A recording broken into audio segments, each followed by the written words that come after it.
आज सकाळ 11:30 घटिका समय राजगांगपुर पुलिस थाना परिसर में एसडीपीओ डॉक्टर अभिषेक पाणिग्राही को विदायकालीन समर्थना और आम पुलिस समिति बैठक राजगांगपुर थाना प्रभारी श्री मनोरंजन प्रधान तत्वावधान में अनुष्ठित हो जाइछि।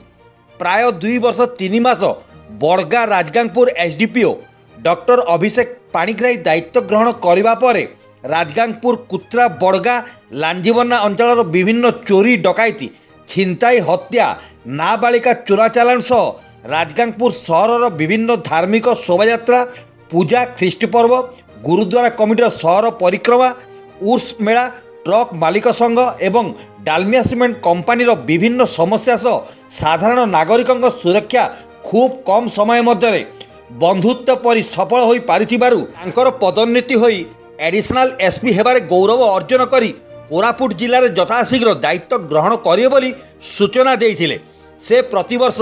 झरझरा महोत्सव कार्यक्रम में योगदान करने सह राजगांगपुर मिनी इंडिया जनसाधारण को केबे भूली पारिबे नहीं बोली दृढ़ोक्ति सह निजर मत प्रकाश करथिले। तांकर पदोन्नति पई राजगांगपुर जनसाधारण अत्यंत खुशी हेबा सह जणे निष्ठापर मिष्टालापी पर उपकारी दायित्ववान पुलिस अधिकारी को राजगांगपुरवासी हराउथिबारु अत्यंत दुखी बोली विभिन्न सामाजिक संगठन साधारण नागरिक निज निजर मत उपस्थापन करथिले। डॉक्टर अभिषेक पाणिग्राही को विदायकालीन समर्थना कार्यक्रम में झरझरा कमिटीर समस्त सदस्य वरिष्ठ नागरिक शिक्षाविद विभिन्न राजनैतिक दलर नेताकर्मी सहरर मान्यगण्य व्यक्ति साधारण नागरिक क्रांति ओडिशा मीडिया तथा कार्यरत पुलिस थानार समस्त कर्मचारी अधिकारी पक्षरु अनेक अनेक शुभेच्छा और अभिनंदन प्रदान करा जाइथिला। लोकों विभिन्न समस्या संबंध में प्रति मासरे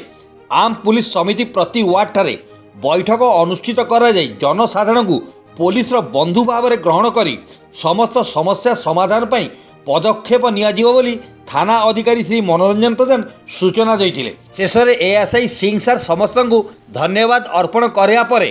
कार्यक्रम परिसमाप्ति होइतिला। सुंदरगढ़ जिला राजगांगपुर देवव्रत मित्र रिपोर्ट क्रांति ओडिशा।